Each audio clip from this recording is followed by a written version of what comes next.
Fala aí, galera. Eu sou o Caio Lima, esse aqui é mais um episódio do Rede Poderosa.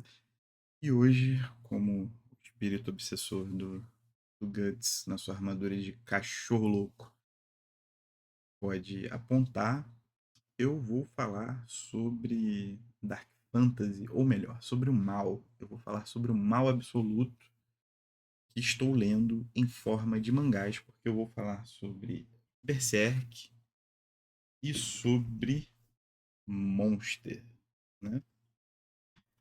Mas primeiro, contextualizando assim, eu não cheguei do nada da situação de Dark Fantasy. A questão toda é que eu comprei um PlayStation 5 e comecei a explorar joguinhos e acabei caindo nos Souls-like, né? Acho que basicamente todos são da From, né?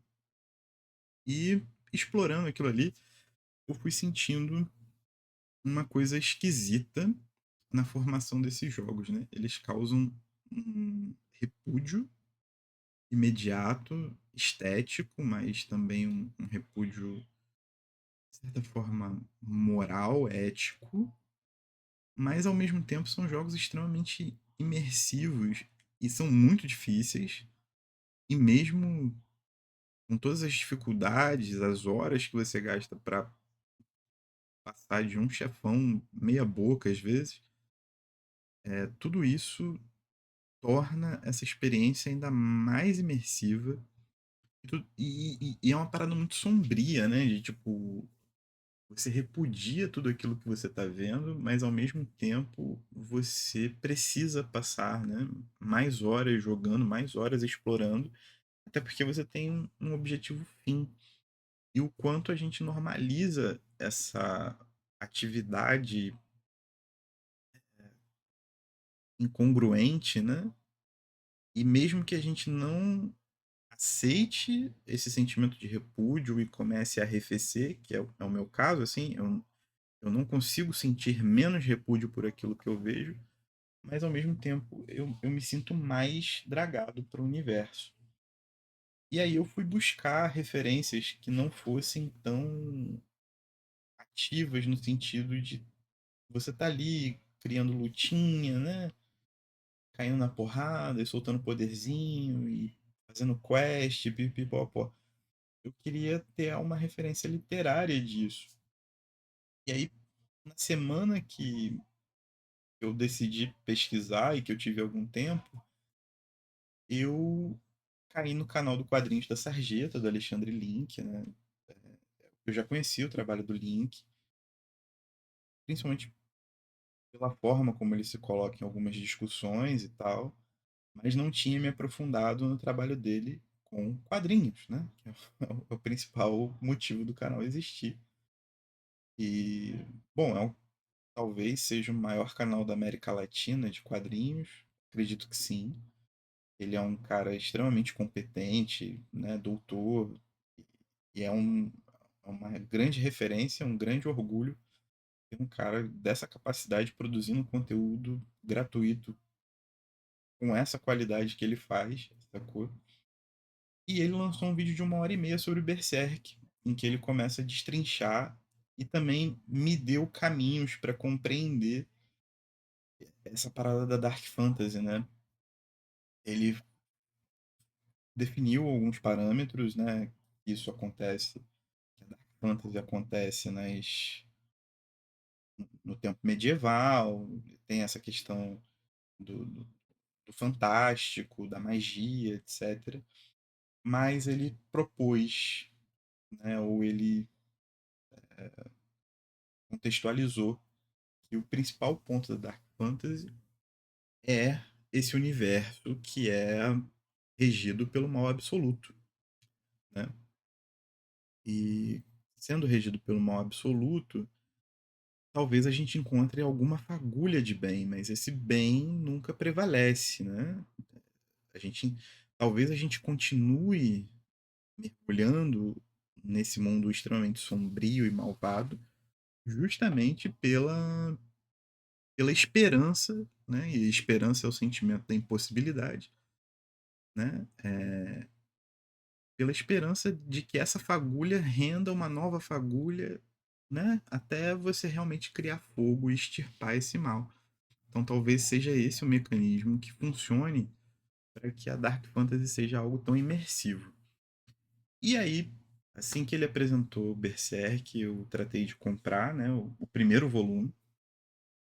Li o primeiro volume, comprei os dois, né, o 2 e o 3 que estão aqui comigo. E já li o 4, 5 e 6 de maneira clandestina, que eu não aguentei esperar chegar. Mas assim, é um mangá extremamente conhecido, né? Analisado, e pelo link eu acho que perfeitamente analisado. Mas tem alguns pontos aqui que eu gostaria de levantar. E depois gostaria de fazer uma conexão com Monster, que nessa edição aqui da Panini tem jaqueta, tem uma folha toda especial de livro de arquitetura, sabe? Bem lindo, bem lindo. Esse aqui tá fechado, são 9 edições, o original acho que são 18, mas aqui eles compilaram para fazer esse blocão. E o Berserk não tá finalizado, mas nessa edição que eles chamam de edição de luxo, eu acho que ele já tá na edição 42, 43, alguma coisa assim. Então ainda tem um caminho muito grande para trilhar e inacabado, tal qual Game of Thrones aí, né? Mas enfim, falando sobre Berserk primeiro, um pequeno panorama desses 6 livros que eu li, né? A gente é logo apresentado para o Guts, que é um jovem guerreiro que está em busca de vingança, né? Parece que ele foi destituído de toda a humanidade dele e ele só quer se vingar. E a vingança dele, num primeiro momento, parece algo muito fora, né? É uma esperança de vingança, né? Porque parece uma coisa muito impossível. Ele quer invocar os God Hand, que seriam 5 deuses daquele mundo, né? É um mundo medieval chamado Midland. Ele está percorrendo feudos, cidades, estado ali, caçando os generais dos God Hand para tentar matá-los, a fim de que os God Hand apareçam e ele possa chegar na vingança dele. Então, a vida dele é uma eterna batalha, né? E ele se doa para essa batalha de maneiras, e aí eu vou acompanhando ao longo dos quadrinhos, né? Dos capítulos, dos volumes, que é uma maneira total. Ele não tem medo de morrer, mas é justamente, né, fazendo já uma espécie de alguma análise, algumas primeiras impressões, é justamente essa, essa questão destemida, essa entrega total que faz com que ele apresente seus pontos mais humanos, né? É a forma como ele tem de lembrar da sua mortalidade, né? E isso parece que vai fazendo algum sentido conforme a gente vai mergulhando na história. Então, nesse primeiro momento, ele já aparece procurando essa vingança. Ele chega numa das cidades que tem um dos generais dos God Hand, uma briga, toma um pau, conhece um velhinho que foi torturado, perdeu filha para esse general, que assume formas monstruosas assim, são realmente formas muito feias e muito impactantes visualmente. E esse velhinho oferece a ele uma espécie de amuleto, né, que serve como proteção e serve como um portal, se chama Behelit, que é um ovo que tem bocas e olhos, e apenas pessoas capacitadas podem interagir com ele, né? E ele abre esse portal para os God Hand. Mas naquele momento em que o Guts possui o Behelit, ele não tem essa interação ainda. E segue a senha de vingança e ele caçando confusão com esse general dos God Hand a fim de conseguir chamar a atenção, né? E abrir esse portal. No final ele trava uma batalha completamente absurda e, e consegue fazer com que o Behelit ative o portal, né? E o God Hand aparece aparecem, e um deles específico é o grande objetivo do Guts, né, que é o Griffith. A partir daí começa a reconstituição da vida do Guts, e aí vai mostrando que ele é um garoto órfão, a mãe dele morre de uma peste como se fosse a peste bubônica, a peste negra, e o mentor dele, que é um, um líder de um bando de mercenários, que já não gostava dele, já desprezava a mãe também de todas as formas, né? Todas as formas, literalmente. Esse mentor toma conta dele para transformá-lo num guerreiro, para que ele tenha utilidade para o bando, mas ele também é uma espécie de serviçal e tudo mais. Até que depois de uma batalha, esse mentor vende uma noite com o Guts para um dos seus generais ali, para os seus maiores guerreiros, né? 3 moedas de prata.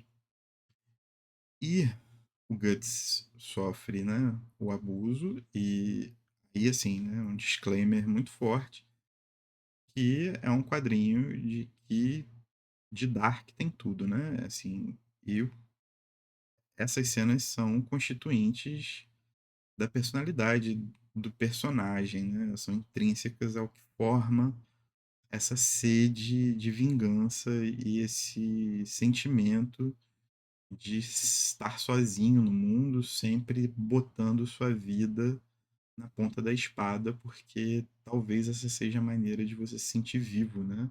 Não é o sentimento de vingança, mas é esse sentimento de que a única consequência que você pode ter é a morte e, e a mortalidade é aquilo que faz com que você se lembre que você ainda é humano. Então o Guts guarda essa fagulhinha e a gente vai vendo isso ao longo da construção dele. Né? Eu acho interessantíssimo como isso é explorado.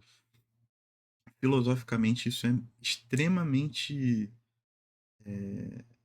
aguçado, assim, sabe? É realmente um trabalho de formação de personagem incrível, incrível. Extremamente psicologizante, assim, psicanalítico, sei lá. Você conseguir constituir e constituir tão bem, né? Onde você tem tantas cenas de ação, um personagem que seja tão profundo a esse nível, né? Em consequência, ou a consequência da morte é o verdadeiro sentido da vida, né? Pensa só nessa parada, mano. Doideira. E, enfim, né? Ele não acredita que foi o chefe dele, né? O mentor dele que o vendeu. Ele acha que ele realmente foi, foi ali pego de surpresa. E mais pra frente, depois de uma série de acontecimentos, esse mentor assume, né, que ele realmente foi o vendeu o, o Guts, né, vendeu e foi um cúmplice, foi o cúmplice, foi o facilitador, né, do abuso que o Guts sofreu e Guts acaba matando esse mentor, foge do bando, né, depois de várias batalhas, até se deparar com o bando do Falcão. E ali tem toda uma dinâmica. Mas no bando do Falcão é onde ele conhece o Griffith, que tem essa imagem angelical. Griffith é extremamente bonito, ele é extremamente habilidoso, melhor espadachim do universo, é um estrategista de guerra perfeito. Ele tá sempre um passo, dois, três, quatro passos à frente de todo mundo. Ele é extremamente culto, extremamente habilidoso com dança. Ele é perfeito, né? Ele é o sinônimo da perfeição. E aqui a gente tem uma outra questão que, fora ser um grande espadachim, o Guts é o sinônimo do abandono, da falta, né? Então, é um copo cheio e um copo vazio, de certa forma, né?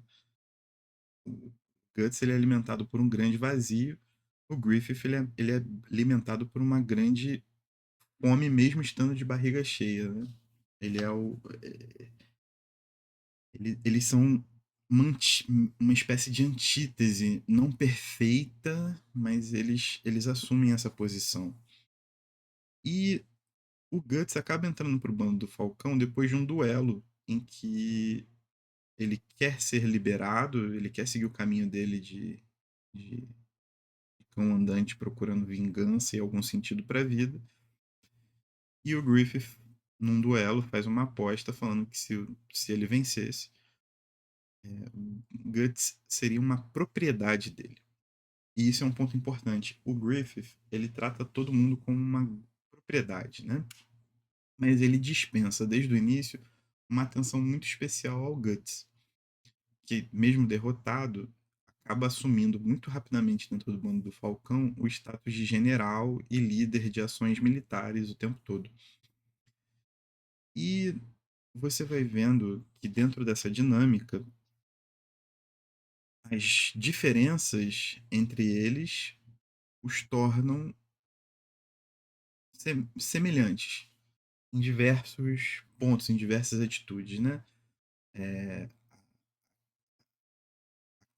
esse Griffith, extremamente calculista, ele contrapõe a impulsividade quase que racional de cachorro louco do Guts, mas, por mais contraposto que esteja, os dois têm uma convergência, né? É aquela coisa bem taoísta, assim, do yin e yang que se completam, sabe? Que acabam gerando essa harmonia. Então, a convivência dos dois, ela é baseada num estabelecimento de confiança que supera as diferenças. Mas aqui existe um grande momento desse quadrinho que precisa ser explorado e que eu acho que acaba sendo uma convergência e um grande recado do Kentaro Miura, ou no sentido original, né, Miura Kentaro.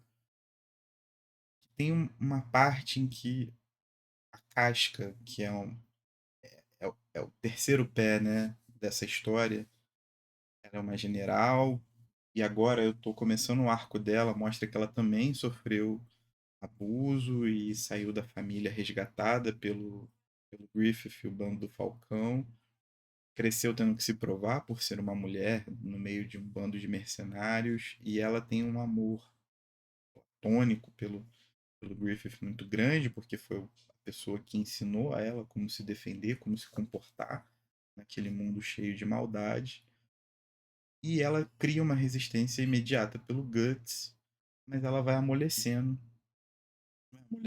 vai vendo que o Guts é mais do que um brutamontes impulsivo e bom de briga. E, e eles começam a ter uma relação muito especial. Mas nessa questão em que o Griffith tá falando com a Casca, né? A Casca tá indagando, cara, eu não sei o que você viu nesse maluco. Tipo assim, porra, do nada o cara chega aqui, te desafia, você bota ele pra dentro do bando e de repente ele já é teu favorito, ele já é teu queridinho. E ele vira e fala, tipo assim, que ele não tem amigos, ele assume, né? O Griffith não tem amigos, porque ele é um cara que ele instrumentaliza tudo e todos à sua volta. Ele é extremamente calculista, assim, frio e calculista. Tem que ter o memezinho, né? Figurinha frio e calculista é a imagem do Griffith. E que só um amigo de verdade é capaz de se colocar como um igual. Então ele se enxerga se enxerga como um igual a Guts. E só o amigo é capaz de se defender das, de você, porque é o cara que conhece todas as suas valências e que mesmo que vão para caminhos diversos, é a única pessoa capaz de te derrotar. Então ele trouxe Guts para perto, sabendo que Guts é um igual e que poderia ser seu amigo, mas ele tá prontíssimo para trair Guts. E aí, que eu acho que é o ponto que me fez mudar tudo que eu tava fazendo para fazer esse vídeo aqui, nesse E aqui, apesar da gente estar falando sobre uma dark fantasy medieval, né? Toda uma concepção de mundo diferente, em que o mal absoluto reina.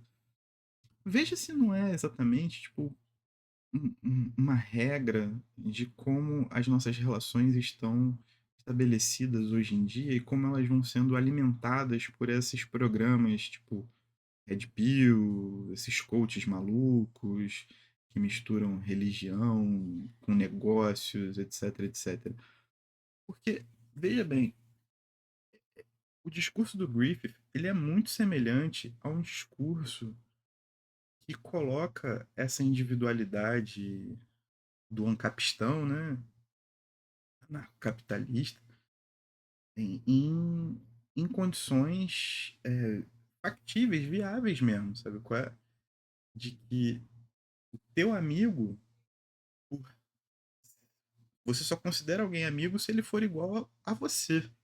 Ou seja, se ele for um daqueles escolhidos dentro de fatores que muitas vezes são justificados de maneira científica, né? De maneira moral, etc. E se ele é teu amigo, significa que ele é capaz de te derrubar.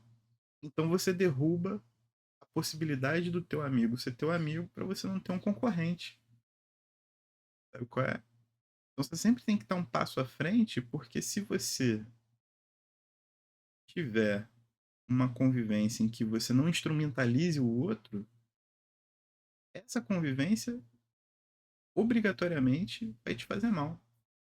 Mano, é assim, tipo, é um bagulho que é incrível. Ele vai fazendo esses discursos e vai ligando os pontos, as atitudes dele ao longo aqui até o sexto volume, que você vai vendo um comportamento, sabe, muito linear, né?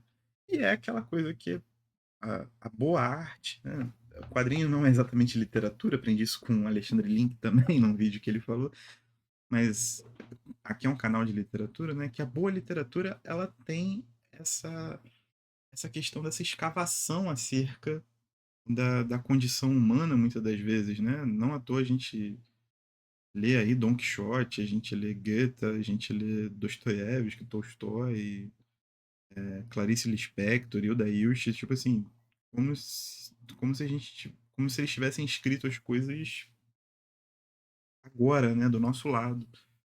Mas é isso, tipo assim, filosoficamente é fantástico. Eu acho que tem muitos temas que a gente pode explorar aqui.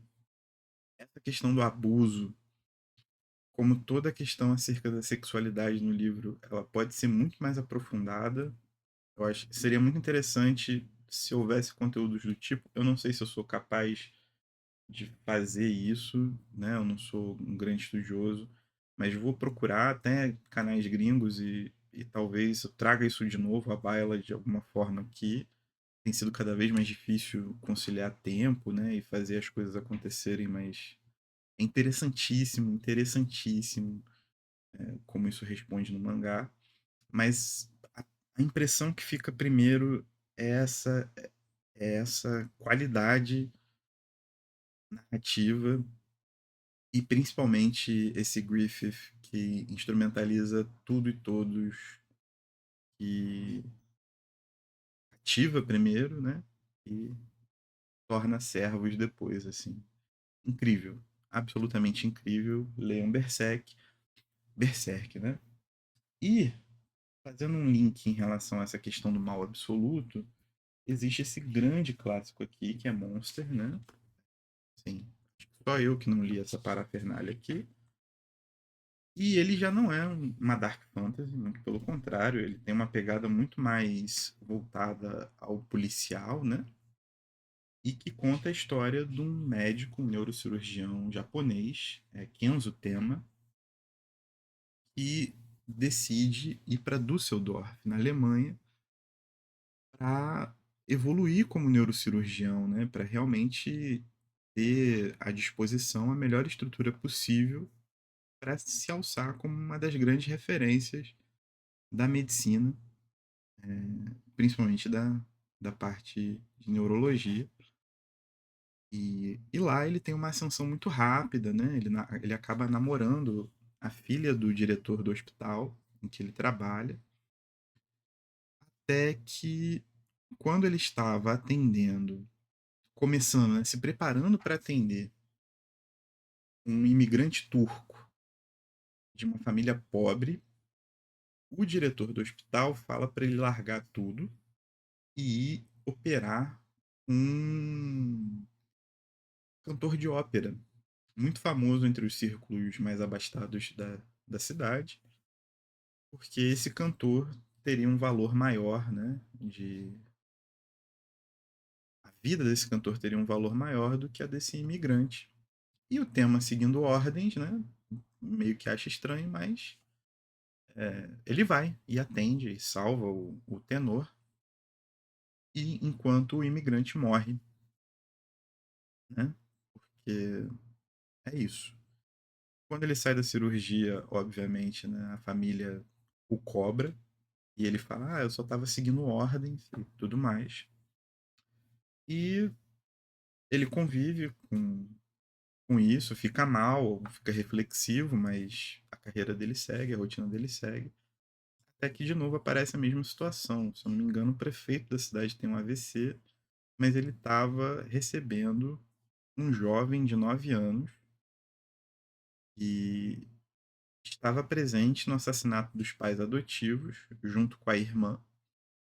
E esse jovem levou um tiro na cabeça, os pais morreram, a irmã está em estado de choque em outro lugar e ele precisava ser operado. Nisso chega o prefeito com esse AVC e ele se recusa e fica na operando o jovem. Ele consegue salvar o jovem, mas o prefeito morre. E nisso o diretor tira tudo, todo o benefício que ele tinha dado ao tema, né? E ele finalmente descobre que toda a influência que ele pode ter ali é feita a partir de coisas externas à habilidade dele como profissional.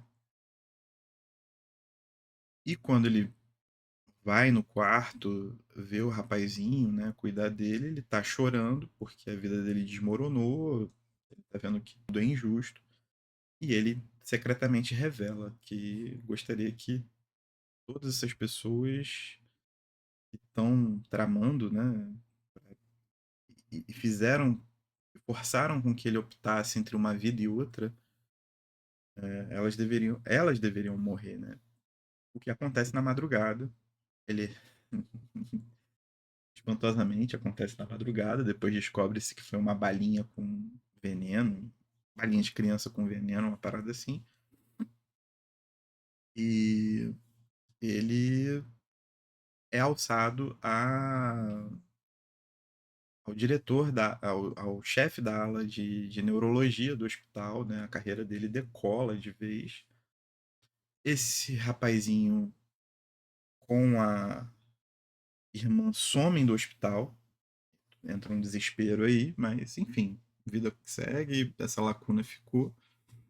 Até que 10 anos depois surge a notícia, surge um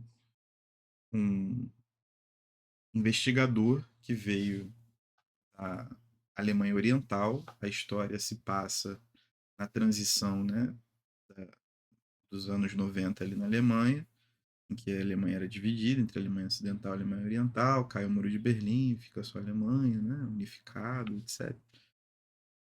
E esse investigador está no rastro de 4 assassinatos semelhantes ao que levaram, ao que originou o rapazote, né, o Johann Liebert, a ser internado e ser operado pelo tema.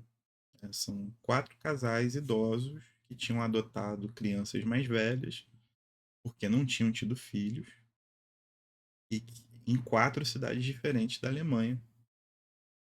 E esse investigador vai procurar o Dr. Tema e tá no rastro também, né? E ele vai ligando, ele tem uma mania que é de ficar digitando as coisas enquanto fala, né? Que ele fala que é o jeito dele de memorizar as coisas. E ele vai ligando que esses assassinatos todos estão convergindo para um ponto focal. E ele tá levando o tema como esse ponto focal. tempos depois, o tema acaba se colocando nessa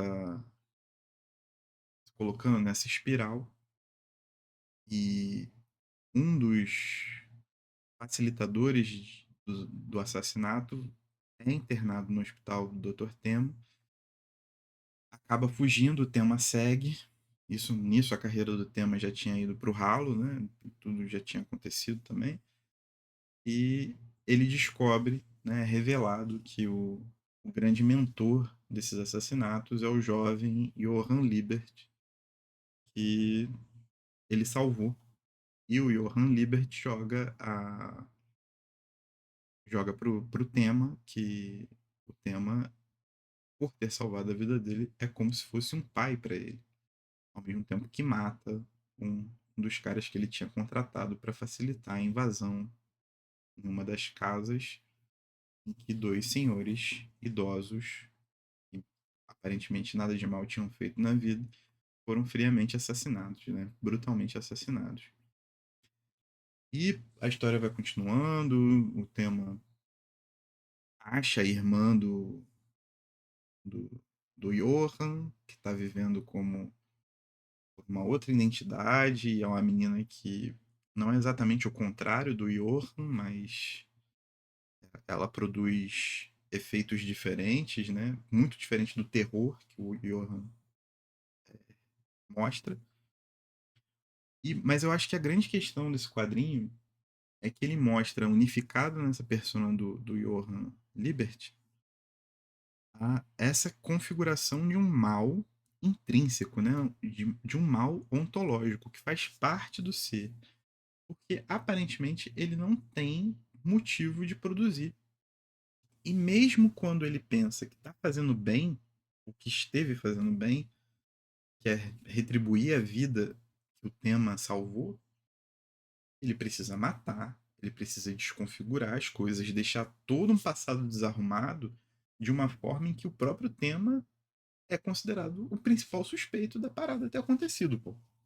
Sacou? Então aqui, ao invés de você estar com isso num universo, né, um mundo criado como um mal absoluto, esse mal absoluto e racional, ele parte dessa unidade de pessoa, né, desse indivíduo, e só consegue se comunicar através do mal. Tipo assim, ele só consegue agir pelo mal, quebrando qualquer tipo de convenção, desafiando qualquer tipo de ajuste moral, né, de consequência. Inclusive, né, é um mal imediato, ele não pesa as consequências daquilo que ele está fazendo, ele segue fazendo, ele segue produzindo esse mal. E como eu li o primeiro volume, né, tem mais 8 para ler, eu não sei exatamente onde isso vai parar. Sei que a história é grande, né? Tem, né? Não tem jeito. Mas vai ser um prazer ler. É um prazer, né? No sentido estético, não no sentido ético. Mas eu achei muito engraçado como é, é convergido assim essa estrutura de mal.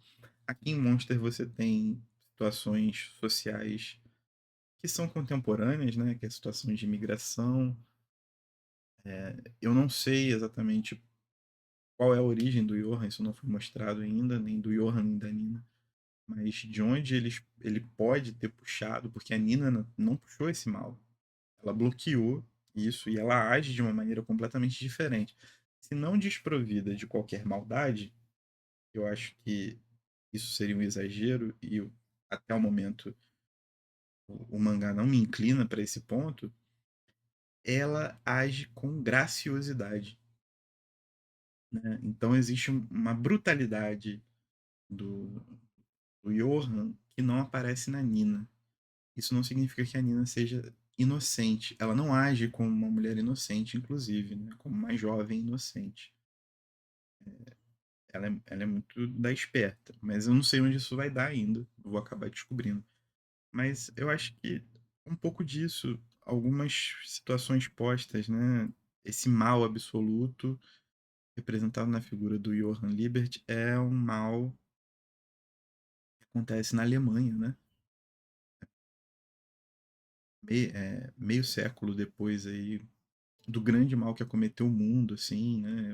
Eu acho que tem alguns pontos que aí você trata o outro, né? Esse imigrante, esse padrão por assassinar casais de idosos que adotam, que aceitam essas crianças mais velhas, né? De um princípio de brutalidade, mais uma vez, né? Quase que irracional, quase que intrínseco ao ser, né?